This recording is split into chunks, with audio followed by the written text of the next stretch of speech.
come to the second class, and today we'll begin the first chapter of prose of book 1, Standing Up for Yourself by Yevgeny Yevtushenko.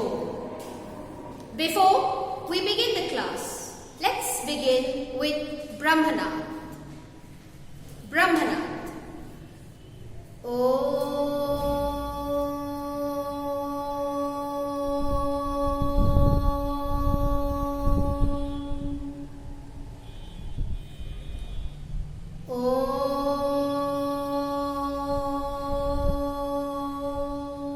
Shanti, Shanti, Shanti. Swastika. Standing Up for Yourself by Yevgeny Yevtushenko. Let's first see what does the title or the heading of the lesson suggest. Standing up for yourself means that you have to fight the battle of your life yourself in this broad battlefield. We consider this world as a broad battlefield. It can in simple mean that you have to defend yourself for your opinions, for your views, and you have to protect yourself in danger. You have to stand by yourself in difficult situations. That's what standing up for yourself means. Now coming to the writer, Yevgeny Yevtushenko, born in 1933, he was a poet, an essayist, a writer, an actor, a novelist, and a film director. Let's understand now. Have you ever come across a child who's deserted by his parents or left by his parents? If you haven't come, we can see the children in the orphanage who are isolated, who are away from the love, from the care, from the protection of their parents. They are deserted from their parents. Or else we can also see the movie Slumdog Millionaire. Coming to the chapter, here the writer, the author, Yevgeny, was isolated, was deserted, and left alone by his parents, who got legally separated, and he was left on the street. Let's begin. In 41, born in 1933, 41 is 1941, he was only 8 years old. I was living alone in an empty flat in a quiet Moscow street. Here refers to the writer-author Yevgeny. Yevgeny says that he was at the age of 8 in 1941. He was left all alone. He was deserted by the love, protection, care of his parents, and he was all alone, and he lived in an empty flat in a quiet Moscow street. My parents were divorced, and my father was somewhere in Kazakhstan with his new wife and their 2 children. His parents were divorced. Divorce means to get legally separated. Both his mother and father got legally separated, and after separation, father remarried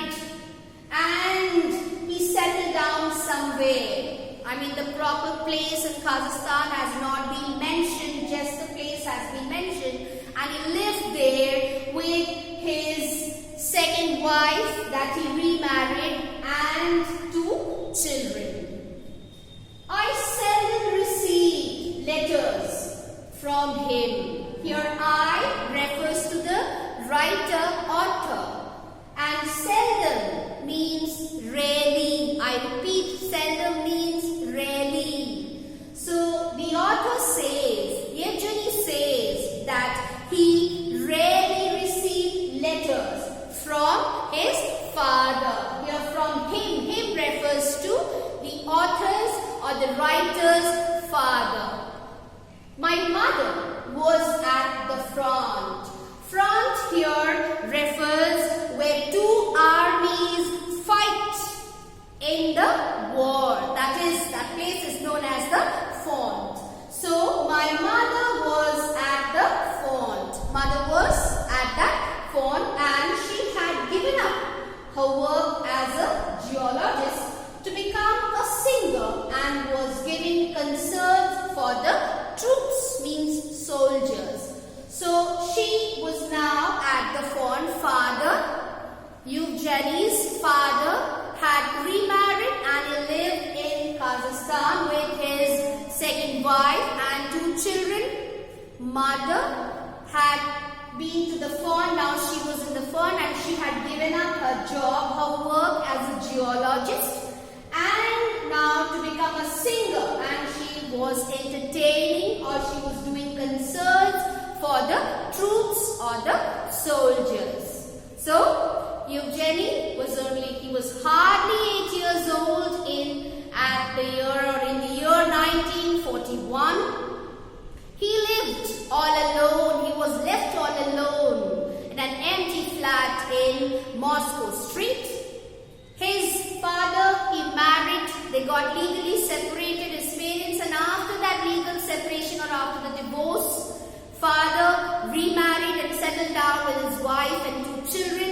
Mother, she was working or she was at the front. She gave up a job as a geologist and she started singing for the concerns or for the troops or the soldiers.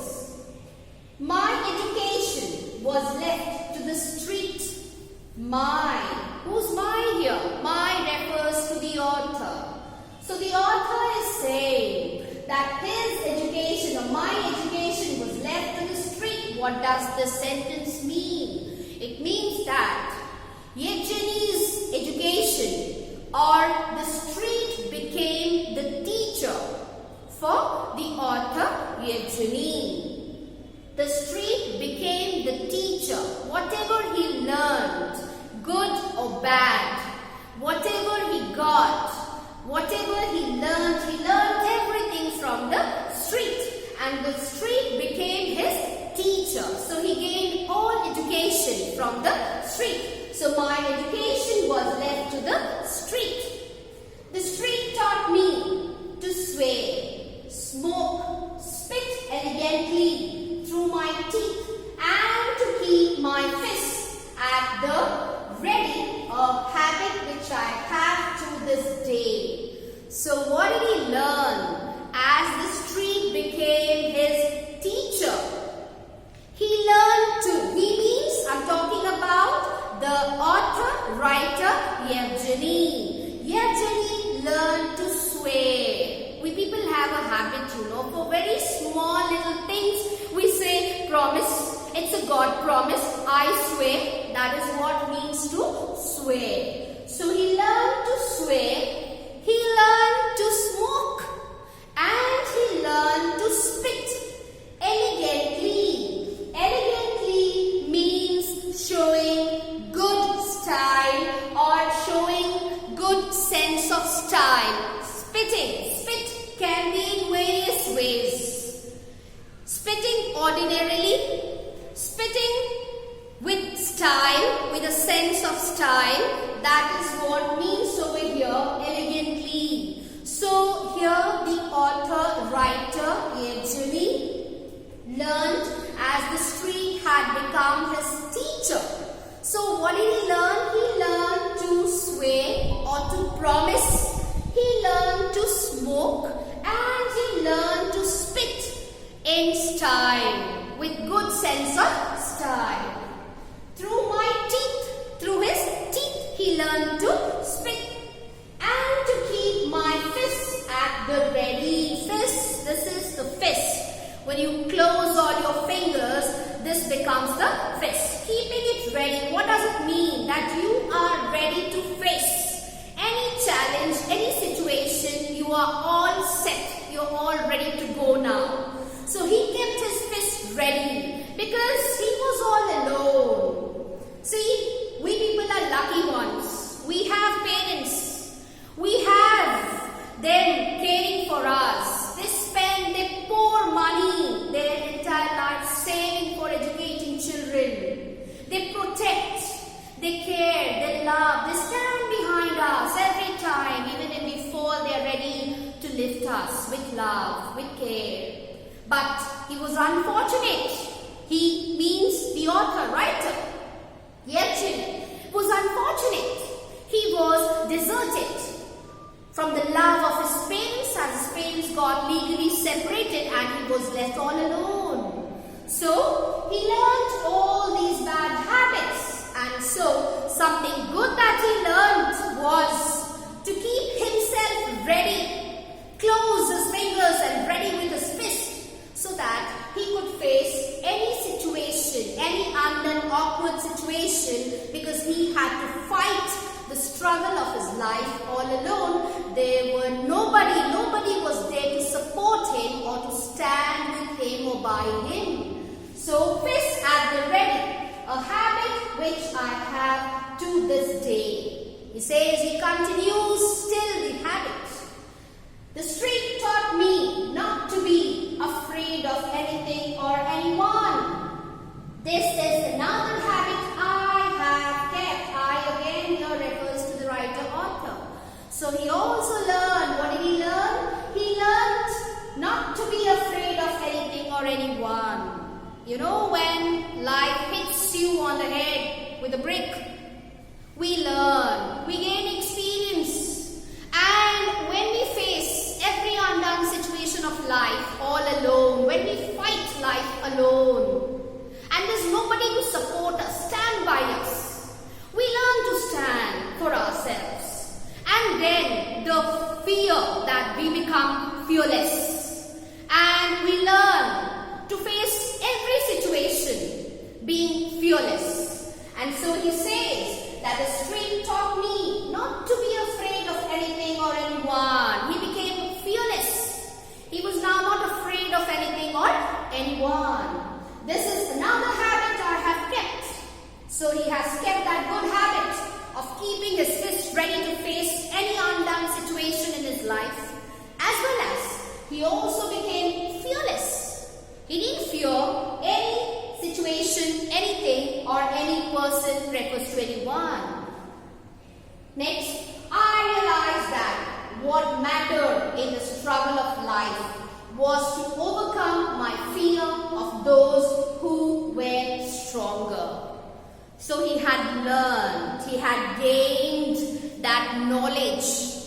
He had learned something very vital over here as he was facing life all alone, the challenges of life all alone. So now he had learned that little thing which was very vital, that mattered in the struggle for life was to overcome my fear of those who were stronger. So he learned to give up fear. He became fearless to face the struggle of life and to fight the stronger, to win, to overcome. And we also practically in our lives, we need to do that.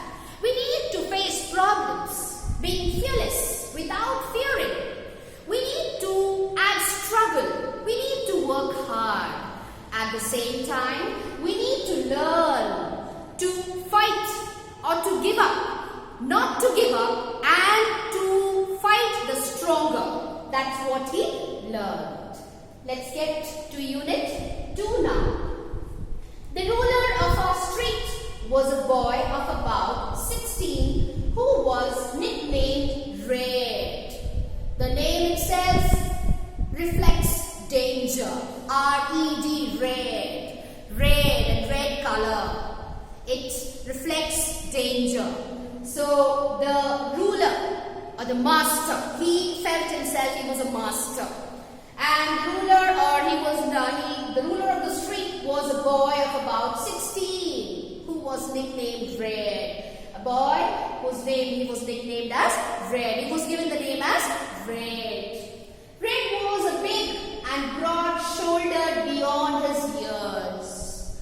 He didn't look of his age, of the age of 16. He looked much older. He looked much mature and grown up than his age because of his broad shoulder. So Red was the ruler of the street and he was given the name as Red. And Red didn't look like a boy of 16. He looked much older than his age. Red walked masterfully up and down our street.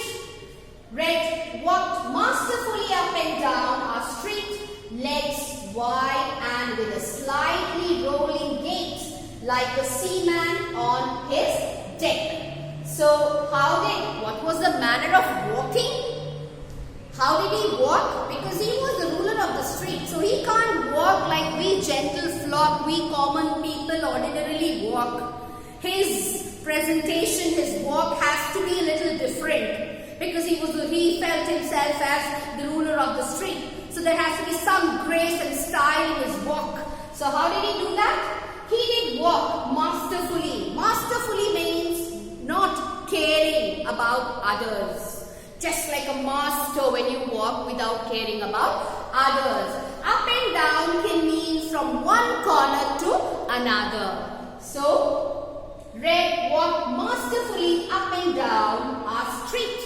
He did not care, Red did not care for others, and he walked from one corner to the other just like a master as he owned everything. And legs wide and with a slightly rolling gait like a seaman on his deck. Slightly rolling gait can mean manner of walking side to side. When you walk masterfully, but when you move from one side to another. That's how. You must have seen the villains, how they present themselves. As if they are the owners and everything belongs to them. Just like that. As he wanted to create that fear, as he felt he was the ruler, Red. So he maintained himself, he maintained his walk to create that sense of fear. And so he walked from side to side masterfully and with a slightly rolling gait like a seaman on his deck. Deck can mean the front or the upper yard of the ship. And so like the seaman who owns the ship and he walks on his deck, Red exactly walked like that in the street from one corner to the other like a master without bothering or caring about anybody, just as a ruler, as he was the owner and he owned everything. From under his cap, its peak always at the back of his head. So Red wore a cap. And the peak of the cap, peak means the front portion of the cap. The peak of the cap was always to the back. We decent people, we normally say, we gentle or common flock, when we do wear a cap, we don't wear the cap with the peak to the back. Basically, who does wear these kind of caps with the peak to the back? Who consider themselves as bullies, as villains, as rulers who want to create fear in decent people. And so he wore a cap with a peak to the back. Under his cap, its peak always at the back for his head. His forelock tumbled down in a fiery cascade. So his forelock means the hair which falls on the forehead. Okay, I can't show you but basically generally boys have hair which falls on the forehead. So it's falling. Tumble means to fall. So the hair which fell on the forehead, and fiery cascade. Cascade means waterfall. So it can mean like the hair which fell on the forehead in a very terrible manner or a very fiercely manner. That is what means fall off, tumble down in a fiery cascade. See what it's the physical appearance. It's the appearance of Red, the ruler of the street. And he was not an ordinary boy. He referred himself as a bully, as a villain of the street, or the ruler of the street. He felt himself, and so he was quite different from the other ordinary boys. And so he wore a cap with the peak to the back, and he had a forelock or hair falling on the forehead, which just looked like a waterfall, and the waterfall was just as if very terrible or furious. And out of his round pock-marked face, after smallpox, basically after the smallpox, we have scare marks or pock marks left over on the face and the body. So he was having that, and so he had the pock marks on, round pock marks on his face. Green eyes. His eyes were green in color. And whose eyes are green? A cat's eye. Like a cat's. So his eyes were green in color. His means whose? Red. Red's eyes were green in color, just like a cat's eye. Sparkle with scroll for everything and everyone. Sparkle means shone. It shone with scorn. Scorn means hatred or contempt. So he had that strong contempt or hatred for everyone and everything. Red. He disliked. He didn't have that affection, that cordialness or that belongingness for anybody, for anything. He just felt he had that hatredness for everyone and everything. 2 or 3 lieutenants in pink caps, back to front, like Red's trip at his heels. So here he is referring that 2 or 3 lieutenants in pink caps, back to front, like Red's trip at his heels. So he's saying that he had few supporters. Here lieutenant means that basically the meaning means that officers or people who have ranks or they hold high ranks in army. But here it means followers or supporters who followed or supported Red. Red was the ruler, and he had few followers or supporters with him. So in front, like Red's trip at his heels. So with light walk and behind him. So the followers or supporters, they just walk with light walk and behind him. Red could stop any boy and say impressively the one word, money. So here Red was the ruler, and he could stop anyone. He could stop any boy. And impressively here has got a negative meaning. To impress, but with a negative form or forcibly. Okay, you can take it in a negative way. Impressively here is used with a negative sense. So impressively, the one word money. Red could stop any boy, and with that gesture, posture of a very impressive, used to give an impressive look, but very forcibly in a very negative way, he could command for money. Okay? His lieutenants would turn out the boy's pockets, and if he resisted, they bet him up hard. So his followers always followed him. His means Red. Red's followers always followed him. And what did they do? They turned out. Turn out is a phrasal verb which means to remove. So when the boy did not give money out of his own willingness, when Red did command for money very impressively, then the followers used to remove forcibly money out of his pocket and they used to beat him up. Everyone was afraid of Red. So, obviously, because we are common people, we are not used to such situation. And when we face such an awkward situation where people do demand for money and we don't belong to that category that we stand there and fight or speak ill words or ill language to them, then what do? We normally try to escape or handle the situation very calmly and decently without fighting. The same thing used to happen here. He was the ruler and Red, along with his followers, he always tried to stop he could stop any boy, and with an impression, but with a negative impression. He used to command for money and the boy had to give money. If he wouldn't, then the followers used to really hold him up, remove the money forcefully from the pocket and beat him hard. And so that's the reason why everybody was afraid of Red. So was I here refers to the author Eugene. So he says even I was afraid. Why?